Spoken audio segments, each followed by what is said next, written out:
test.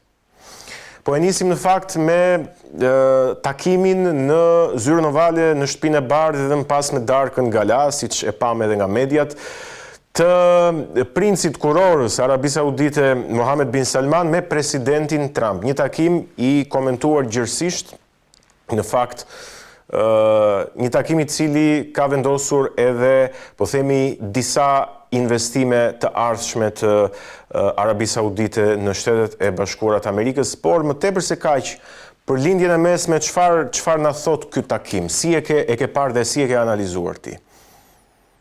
Po mirë, ishte një takim i rëndësishëm.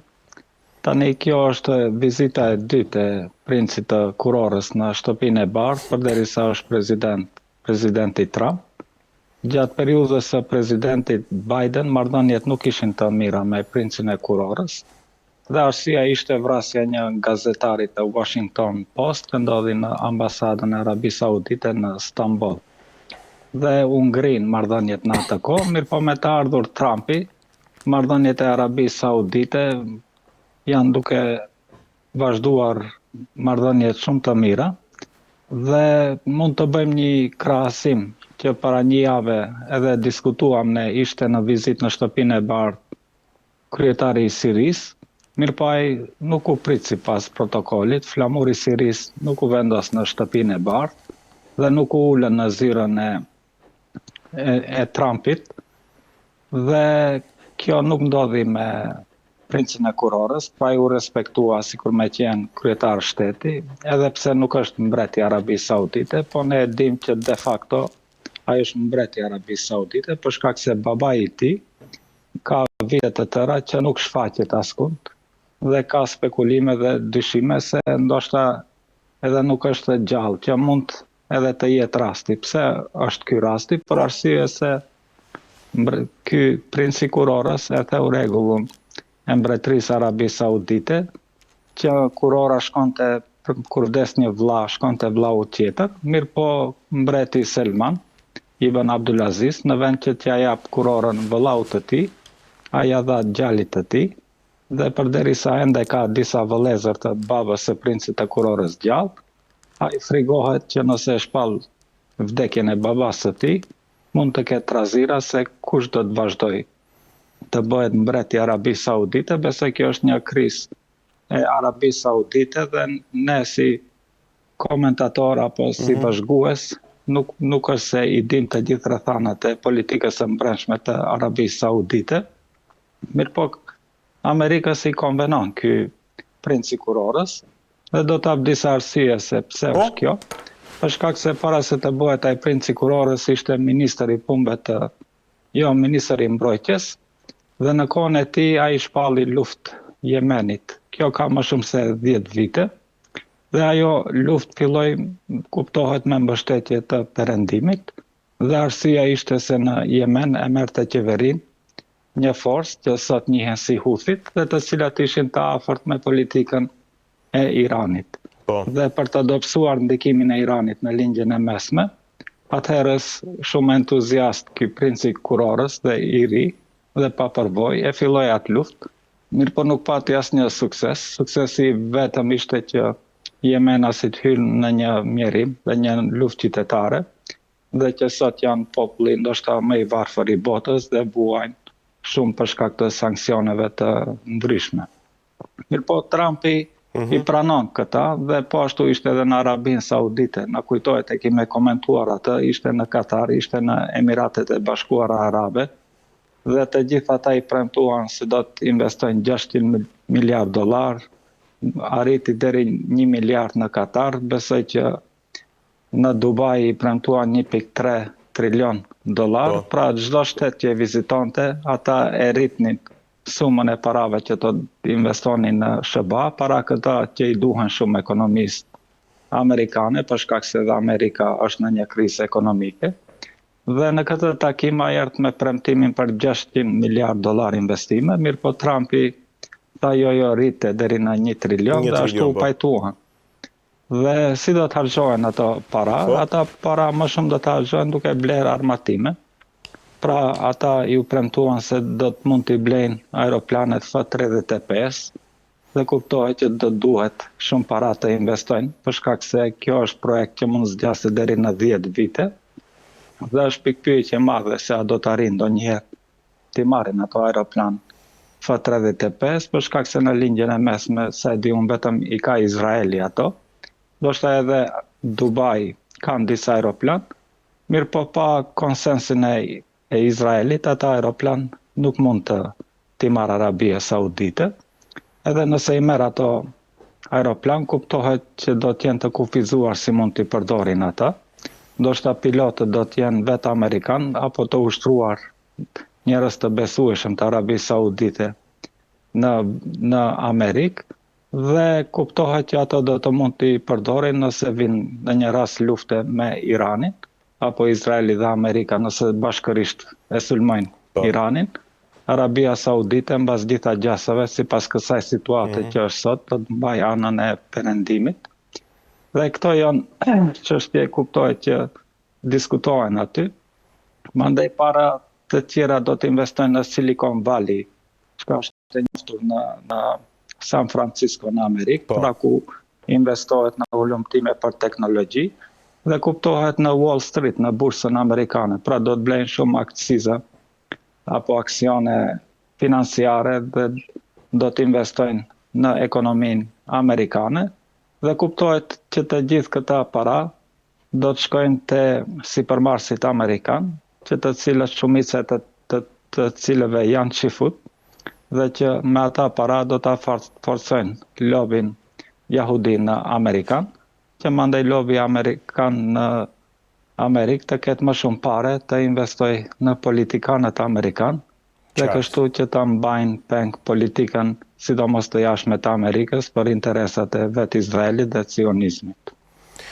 A e cimenton Arabia Saudite, po themi, pozitën e saj si lidere të vendeve islame, po themi, muslimane të gjirit me këtë vizit, apo është Katari ai që e ka kryesimin, po themi? Tani kishte një konflikt, kur ishte, mendoj, ndoshta ka 10 vit ka kaluar, ishte në kohën e Trumpit, kur ishte prezident. Arabia Saudite e izoloi Katarin, pra ja preu e mbylli kufirin. Kalimin toksor, e mbylli, dhe qëllimi ishte ndrimi pushtetit, pra atëherë u ndrua pushteti, pra dha dorëheqje emiri Katarit, i cili ishte babai këtij emirit të sotëm, ai dha dorëheqje.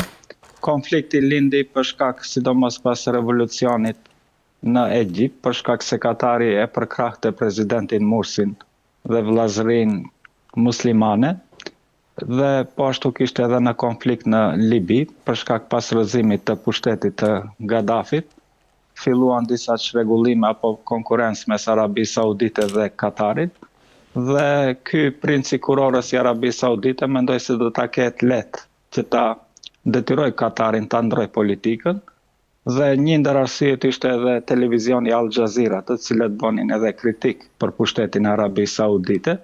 Pra ata kërkonin që të mbyllet televizioni Al Jazeera, sidomos e në gjuhën arabe. Dhe kjo nuk dështoi. Një ndër arsyet e dështimit ishte përkrahja e Turqisë për Katarin. Turqit i dërguan ushtarët e vet dhe krijuan një urë ajrore, pra me aeroplana prej Turqie furnizonin Katarit. Dhe gjithë plani i Arabisë Saudite dështoi, dhe tani janë pajtuar, nuk është se ka ndonjë konflikt, për shkak se dhe Turqia i ka rregulluar marrëdhëniet me Arabinë Saudite, me Emiratet e Bashkuara Arabe dhe me Egjiptin. Dhe kjo tani në lindjen e mesme kemi një qetësi relative dhe bashkëpunim me shteteve të lindjes së mesme, po kuptohet që Arabia Saudite nuk mund të përfaqësojë botën muslimane, ata mund të përfaqësojnë atë shtetet e Golfit, çka quhen, kanë ata një organizat ku bëjmë pjesë aty edhe Kuvaiti, edhe Iraku, edhe shtetet e Golfit. Mirë po kuptohet që për shtetet muslimane, më përfaqësues mund të jetë Turqia, mund të jetë Irani, mund të jetë Pakistani, forca këta të mëdha ushtarake, dhe asesi që mund të jetë Arabia Saudite. Ajo që, për ta mbyllur këtë çështje të vizitës së princit kurorës, ajo që unë dua të kuptoj nga ty, realisht, është, ndryshe nga presidentët e tjerë paraardhës amerikanë, duket sikur Donald Trump po përpiqet që të fuqizoj, po themi, botën myslimane, botën islame, kuptohet politikisht për interesat e veta, qartësi. A është ky një perceptim, po themi, që qëndron apo ka diçka tjetër mbas kësaj? Jo, është përshtypje e gabueshme. Aha. Pra, është përshtypje e gabueshme e cila krijohet. Trumpi është në marrëdhënie të mira me Arabinë Saudite, për shkak se Arabia Saudite ka investuar shumë në projekte të dhëndrit të tij apo të vajzës së tij, të dhëndrit Kushner, i cili ka formuar një kompani ndërtimesh dhe investitori i parë i asaj kompanie ishte pikërisht familja Saude, pra princi kurorës, i cili u dha $2 miliard investime që të shfrytëzojnë ato para. Dhe kuptohet që kam plane të shumta në ndërtimtari dhe një ndër planet e shumta është edhe rindërtimi i Gazës. Kuptohet që banorët e Gazës nuk do të jetojnë aty. Pra çështja bëhet për interesa financiare, me të ardhur në pushtet Trumpi e ka shumuar pasurinë e tij, sidomos nëpërmjet fëmijëve të tij, në disa miliarda dollar, dhe investitori më i madh në zhvillimin e pasurisë së tij janë shtetet e Golfit, pra janë Katari, janë Dubai, janë Arabia Saudite, dhe Trumpi vetëm e shqetëson në këtë aspekt. Kuptohet që ai nuk do të kishte dashur që të forcohet bota muslimane, për shkak se gjithë politika e tij në shtëpinë e bardhë kontrollohet nga lobi sionist dhe ata, përderisa Arabia Saudite është në anën e tyre, ata kanë marrëdhënie të mira. Për momentin nëse ndryshon politika e Arabisë Saudite, kuptohet që do ta izolojnë, do ta bojkotojnë, ndoshta edhe do të organizojnë një grup shteti në Arabinë Saudite, për shkak se nuk do të thotë se populli i Arabisë Saudite është i kënaqur me politikat e mbretërisë Saudite dhe atje ka kuptohet opozit, por që nuk lejohet të funksionojë për shkak se Arabia Saudite nuk është një sistem demokratik, është një monarki absolute. E vërtet, po. Dhe të gjithë vendimet sjellen nga një familje dhe ku nuk ka zgjedhje as pak. Qartë. Mirë, shkojmë në një temë tjetër shumë të rëndësishme që është fronti i luftës në Ukrainë. Presidenti Trump ka dalë me një plan prej 28 pikash për t'i dhënë fund konfliktit me Rusinë, pra, një ndër shumë propozimet e tij, po duhet parë se sa efektiv do të jetë ky plan, i cili, ndër të tjera, thot që duhet që Ukraina të lëshojë territor ndaj Rusisë. Nuk e di, ke patur kohë që ti hedhësh, po themi, një sy kësaj ngjarje të këtij planit me 28 pika? Po, është një gazetë e rëndësishme e sionistëve në SBA dhe që merret me politikën e jashtme të SBA-s, Axios quhet. Po?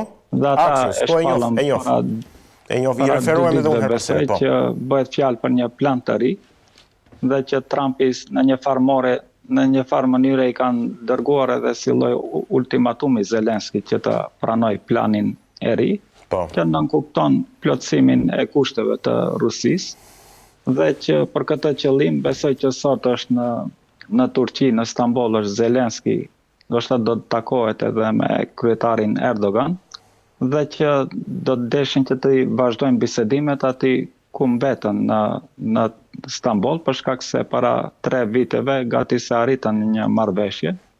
Mirë, po në moment të fundit u doli pas suksese marrëveshje e Stambollit dhe si duket duan ta rikthejnë atë dhe ta pranojnë planin në fjalë.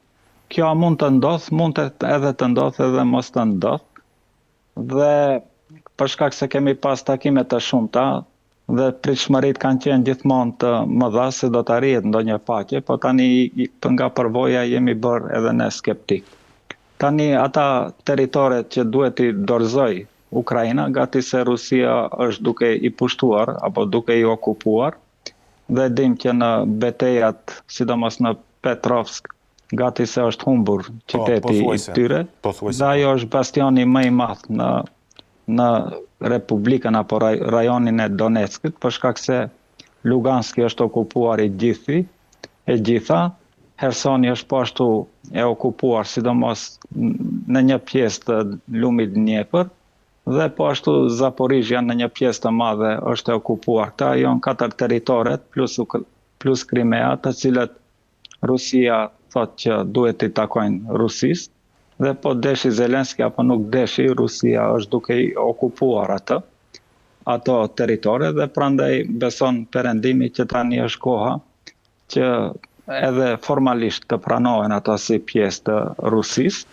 Mirë po, mbas mendimit tim nuk është se do të arrijnë në një marrëveshje, për shkak se Ukraina ende ka kapacitet për të vazhduar luftën, të paktën edhe për 1 vit, dhe kjo në saj të dronave të shumta, dhe ndryshimit të teknologjisë dhe taktikave të Edhe 1 vit thua.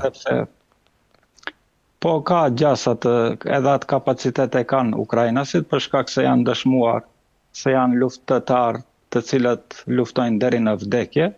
Pra e kemi rastin e fundit në Petrovsk, ku janë të rrethuar me mijëra ushtar Ukrainës dhe nuk dorëzohen. Ata luftojnë deri në vdekje. Dhe e kanë strategjinë ushtarake me generalin apo krye generalin e tyre Sirski, i cili është rus edhe me etni, dhe që thot që nuk guxoni t'i lëshoni pozicionet, dhe nëse në një rast i lëshoni pozicionet dhe tërhiqeni, urdhri tjetër që do të jetë përsëri t'i okuponi ata pozicione që i keni lëshuar. Pra nuk kanë gjasa ushtarët e Ukrainës që të dorëzohen apo të tërhiqen, për shkak se përsëri do duhet marrin urdhrin për sulm, dhe ata nuk tërhiqen nga pozicionet dhe luftojnë deri në vdekje. Dorëzimi ushtarëve masiv të Ukrainës ndodhi vetëm në fillim të luftës, besoj në qytetin Mariupol, ku të cilët mbetën të rrethuar në një fabrik të shelikut, dhe aty u dorëzuan dikun 200-300 apo më shumë ushtarë.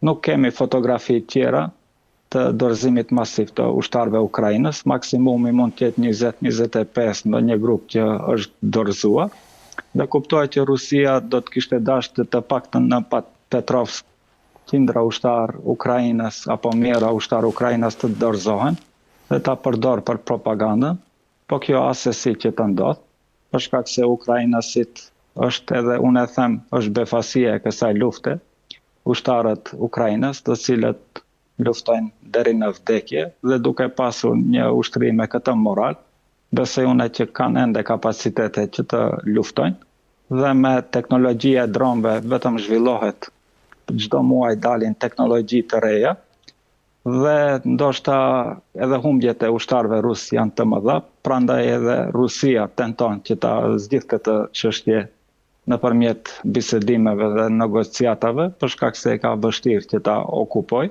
Ata kuptohet që në fund do të kenë sukses, mirë po viktimat apo të vrarët e ushtarëve rus do të mund të numërohen ndoshta në fund të luftës me miliona, ashtu sikur edhe numri i ushtarëve të vrarë Ukrainës, mbas disave kalkulimeve ka rritur dikon 2 milion ushtarë të vrarë, dhe besoj që do të jetë një fatkeqësi për të di kombet, edhe më shumë kur e kemi parasysh se të di kombet janë rus, janë ortodoks, janë slav, flasin një gjuhë të përbashkët, pra është një luftë qytetare e përgjakshme, që me iniciativë të perëndimit e shkatruan kombin e Ukrainës, shtetin e Ukrainës, dhe e dëmtuan po ashtu edhe ushtrinë ruse dhe interesat e tyre.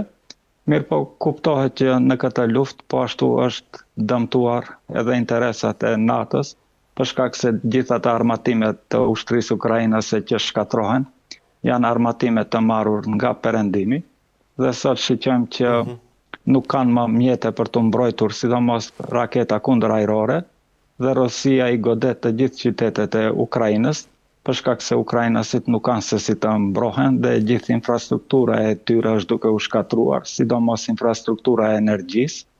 Mirë po mund të po ashtu një konstatim të japim, se Ukraina pas ka qenë shumë e zhvilluar, sidomos në kohën e komunizmit, kanë nuk prap, sidomos në aspektin e energjisë, hidrocentrale të ndryshme, termocentrale, centrale bërthamore.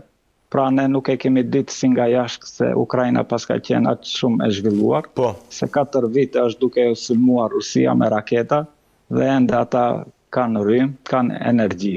Pra nëse mund të paramendoni nëse Shqipëria godite 4 vite me raketa mendoj unë brenda 24 orëve gjithë Shqipëria do të ishte pa rrim apo Maqedonia, përderisa Ukraina mbahet. Pra ka qenë propaganda e perëndimit se Ukraina, Rusia janë shtete të prapambetura që nuk janë zhvilluar, mirë po ja që kjo luftë dëshmoj që ato shtete pas kanë qenë shumë të industrializuara, të zhvilluara, po është politika ajo që nëpërmjet korrupsionit arriti që këta shtete të varfërojnë. Në fakt, ushtria e Ukrainës, patjetër edhe ushtria ruse, sot që flasim janë ushtrit më të përgatitura në botë, sepse janë ushtrit të cilat janë duke u përballur në këto momente që ne flasim dhe janë duke avancuar teknologjikisht teksa përballen. Kështu që do e mos dhe logjikisht janë, po themi, dy ushtrit më të përgatitura dhe në terrenin e luftës modern. Asnjë ushtri tjetër në botë nuk zhvillon, po themi, në terren luftë me drona, siç po zhvillohet, po themi, në Ukrainë dhe në Rusi. Po, është e vërtet dhe të gjithë tekstet shkollore për ata që arsimohen për shkollat ushtarake do të ndryshojnë pas kësaj lufte. Pikërisht. Mirë, unë duaj që ne tani të kthehemi pak sërish në Shtetet e Bashkuara të Amerikës, në Washington, në zemër të administratës amerikane të presidentit Trump dhe të flasim pak për skandalin e dosjeve Epstein. Kongresi Amerikan ka miratuar një ligj që i deklasifikon këto dosje dhe i hap ato për publikun. Pra i bën të njohura se çfarë ka materialet e këtyre dosjeve. Në kaq presidenti Trump është shfaqur jo rrallëherë kontradiktor në deklaratat e veta sa i takon këtij skandali, por edhe, po themi, i tensionuar në raport me gazetarët, siç ishte edhe rasti para pak ditëve me një gazetar. Çfarë mund të presim nga hapja e këtyre dosjeve tashmë dhe lajmi i fundit është që presidenti Trump e ka nënshkruar, po themi, ligjin e Kongresit, ligjin për deklasifikimin e dosjeve. Çfarë mund të presim? Do fillojmë nga fundi, ai nënshkruajti atë ligj për shkak se nuk kishte zgjidhje. Kongresi Amerikan e votoi me 470 mbi 400 vota dhe një kundër. Pra nëse një ligj adoptohet unanimisht, kuptohet që presidenti nuk ka zgjidhje përveç se ta nënshkruaj. Ai mund të bëjë veto, mirë po kuptohet ata të njëjtit nëse votojnë, atëherë do t'hyre në fuqi. Pra nuk është se kishte zgjidhje presidenti Trump.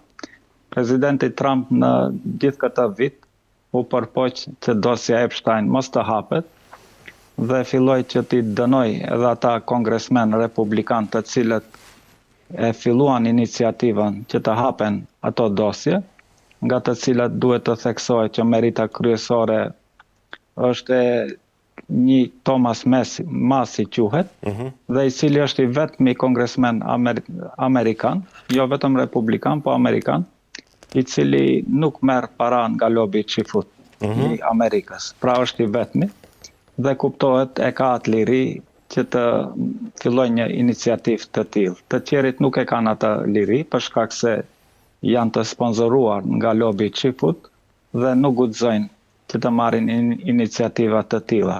Tani pse e përmendim Izraelin për dosjen Epstein? Për shkak se Epstein është çifut dhe dyshohet që ka qenë agenti Mossadit izraelit. Tani është kjo shumë çështje koklavitur, për mu është e qartë për shkak se e ndjeki kohë të gjatë dhe kemi pas ndoshta para 3 muajve një bisedë ku kam thënë që do të aktualizohet çështja Epstein dhe ja që sot erdhëm në atë pikë që u aktualizua çështja Epstein, për shkak se u përpoqën edhe mbyllën kongresin që kjo çështje mos hyjë në rend të ditës.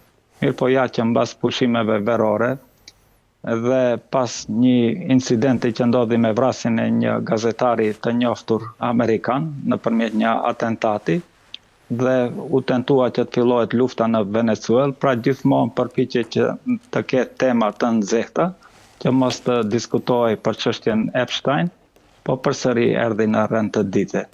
Kjo po ashtu erdhi në rend ditë javën e kaluar kur parlamenti apo kongresi apo komisionet të kongresën dhanë dritë jeshile që të publikohen emaillat që kanë qenë ndërmjet atyre që dyshohen se janë pjesë e rrjetit të trafikimit seksual në dosjen Epstein dhe të gjitha ata emaila që u hapën, gjithkund mund ta shiqonim emrin e presidentit Trump në komunikimin mes tyre me shkrim.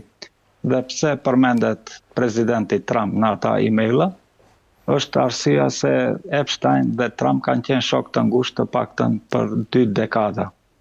Dhe përderisa kanë qenë shok të ngushtë, dyshohet që edhe Trumpi është i përfshirë në rrjetin e trafikimit seksual. Dhe këta pse janë bë këta trafikimet? Këta trafikime janë bë për t'i shantazhuar, sidomos politikanët, sipërmarrësit e ndryshëm.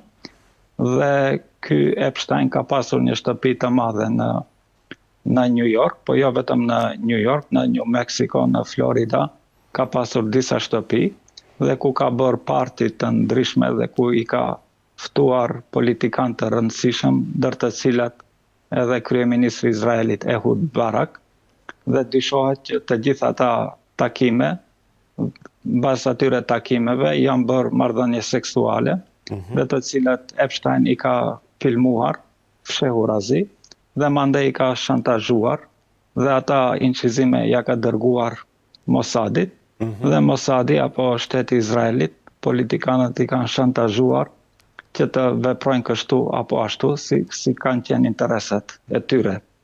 Dhe kuptohet që nuk është në interes të Kongresit Amerikan, qeverisë amerikane, që të hapet kjo dosja, për shkak se do të kuptojmë se shtetin e Amerikës e udhëheq një elitë perverze seksuale, të cilat jo që kanë bërë marrëdhënie seksuale, po shumica e atyre viktimave të tyre kanë qenë minore.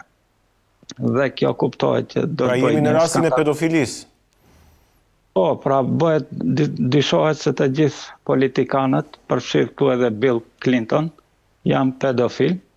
Tani për Trumpin nuk është se ka dyshim të drejt për drejt, por përderisa është shoqëruar në atë rreth, dyshohet se dhe ai është pjesë e rrjetit të kësaj shantazhit të pedofilisë, dhe kur mendojmë se si ka arritur ai të bëhet president, dyshimet mund të jenë reale. Mirë po kjo nuk është fundi i kësaj lufte. Pra nuk është se Kongresi e dha dritën jeshile që të hapen dosjet e Epstein, dhe ato do të hapen. Kuptohet që Trumpi do të ndryshojë tani taktikën. Ato dosje për t'u hapur duhet të shkojnë në për duart e Ministrisë Drejtësisë dhe nëpërmjet duart e FBI-s. Kuptohet që Trumpi ka njerëzit e vet aty, ministri i Drejtësisë ka avokatën e tij Pam Bondi. Pam Bondi, po. Drejtori i FBI-s Kesh Patel, të gjithë janë njerëz të Trumpit. Dhe ata çka do të bëjnë? Do të bëjnë redaktimin, editimin e të gjitha atyre dosjeve që do t'i hapin. Pra me ngjyrë të zezë do t'i fshin shumë gjitha ato pikat që ata mendojnë që janë sensitive, dhe do të bëjnë dallimin mes dokumenteve të klasifikuar dhe deklasifikuar. Pra çka është në interesit të shtetit, ata nuk do të publikohen.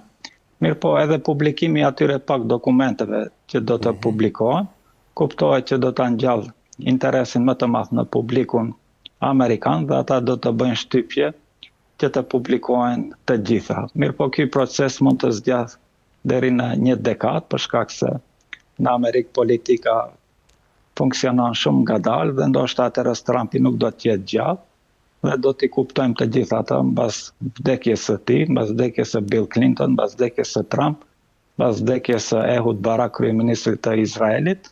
Epsteinin kuptohet që ka vdekur, e vranë në burg.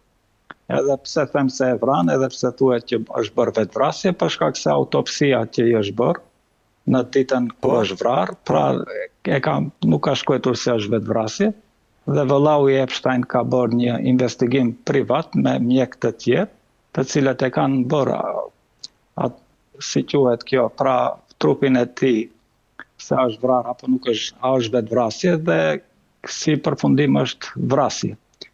Dhe kjo është realiteti. Tani nuk e dia ka nevojë të hyj më shumë detale, se unë jam ekspert për këtë çështje. Po, unë do doja që nuk dua që publiku mos mund të më ndjeke për atë çka i the. Po, në fakt, ti mund të hysh në detaje sa të duash, sepse edhe unë jam i interesuar më shumë për këtë çështje, po pyetja është këtu, Trumpi dyshohet si pjesë e politikanëve që janë përfshirë, po themi në këto marrëdhënie seksuale me minorene, apo si pjesë e palës tjetër që përdoret për t'i shantazhuar, po themi, këta politikanë përmes filmimeve? Për të dyja dyshohet. Dyja. Dhe edhe nëse nuk është i përfshirë ndash në shantazh, ndash në pjesëmarrje, ai më është e qartë se është duke i mbrojtur atë të cilat kanë participuar. Dhe a ka politikanë të tjerë ose ish politikanë të tjerë në Shtetet e Bashkuara që po reagojnë ashpër kundër publikimit të këtyre dosjeve? Bill Clintoni për shembull nuk kam parë ndonjë reagim nga ana e tij. Po, të gjithë janë kundër hapjes së këtyre dosjeve për shkak se thuajnë që do të prishet siguria kombëtare e Amerikës. Dhe prandaj edhe ligji që u soll për hapjen, aty ka një paragraf që thotë nuk do të hapen ata që rrezikojnë sigurinë kombëtare të Amerikës. Pra, me atë fakt, ata veç e kanë shtyrë për hapjen e dosjes Epstein. Problemi ku qëndron? Problemi qëndron për shkak se gjatë zgjedhjeve Trumpi ju premtoi republikanëve që do t'i hap dosjen Epstein dhe me të ardhur në pushtet, ai gati një vit, pra në nëntor është zgjedhur 2024, tani jemi në nëntor 2025, gjatë një viti nëpërmjet trikave të ndryshme u përpoq që mos i hap ato. Dhe si përfundim u detyrua, për shkak se të gjithë ata që kanë podcaste që e mbështetnin presidentin Trump gjatë kampanjës, të gjithë u bën kundër atyre. Pra mund t'i përmendi për shkak se bëhet fjalë me gazetarë që kanë miliona subscriber në podcastet e tyre, pra Candace Owens, Tucker Carlson, Nick Fuentes. Këto janë atane që kanë ka 5 milion, 7 milion subscriber dhe janë në rank listën e parë të shqiptimeve të debateve politike në Amerikë dhe të gjithë ata e fajsojnë Trumpin se nuk ju përmbahet premtimeve dhe se me të ardhur në pushtet ai tha që do ta thaj kënetën, mirë po si duket ai tani është duke e mbrojtur kënetën. Për shkak se këneta janë të gjithë ata të shtetit të thellë dhe me hapjen e dosjes Epstein do të kuptohet se si funksionon rjeti shantazhimit të politikanëve në politikën e jashtme. Për shkak se është e habishme se si është e mundur të gjithë politikanët që hynë në politikën amerikane të përkulen Izraelit, të përkulen zionizmit, përderisa votat i marrin nga të krishterët, nga të bardhët, nga zezakët, mirë po në momentin që hynë në shtëpinë e bardhë në Kongres, i dorëzohen Netanyahu dhe lobit qifut dhe dyshohet që problemi është shantazhimi. Pra shantazhimi është pjesë e bërjes së politikës, sidomos shërbime sekrete. Në fakt, thelbi i këtij muhabeti është pikërisht ky, përdorja e atyre materialeve për shantazh, për të arritur qëllime politike, nuk është thjesht tek pedofilia sado e rënd të jetë ajo patjetër. Përfitime financiare po ashtu. Tani unë mund të ndërlidhi për të kuptuar më qartë publiku i Shqipërisë. Ju keni skandale seksuale të ndryshme në Shqipëri, të politikanëve të Shqipërisë. Mirë po ato nuk përsëriten për shkak se edhe shoqëria e Shqipërisë konservatore. Mirë po ashtu inqizime e kemi Ilir Metën me Dritan Priftin kur i bëri inqizim gjatë një bisede në mes tyre, me qëllim që ta shantazhoj. Mirë po dolën po ashtu edhe inqizime të Priftit në një marrëdhënie seksuale. Dhe e përmendi, ne kemi kryeministrin e Shqipërisë Edi Rama, i cili në plazh ishte fotografuar pa tesha, dhe kjo është një lloj shantazhi për shkak se u publikua fotografia e tij në gazeta. E kemi po ashtu edhe i përmendi sidomos ta që janë të akuzuar në SPAK, e kemi Ballukun, i cili burri i saj gazetar doli me një inqizim që edhe ajo ishte për të shantazhuar ministra Balluku. Po ashtu e kemi Erion Velian, i cili është në burg, ka inqizime në rininë e tij sikur ka qenë pjesëtar i LGBT-istëve dhe po ashtu përderisa ishte kryetari i komunës në ndërtesën e kryebashkisë u martua një çift lesbik.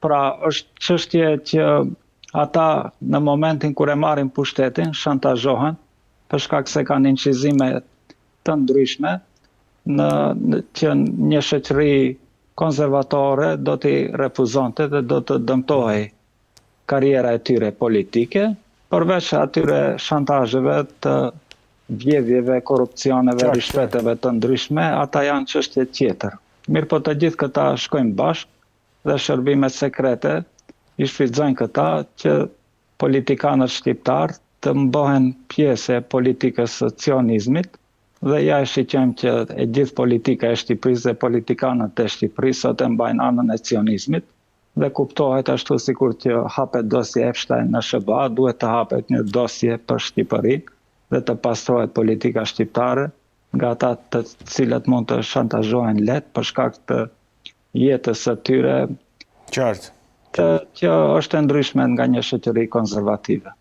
Që nuk do të thotë se unë e gjykoj mënyrën e jetesës së tyre, mirë po në një shoqëri si e Shqipërisë konservatore kuptohet që përfaqësuesit duhet të përfaqësojnë njerëz dinjitos të cilët i përshtaten asaj shoqërie shqiptare.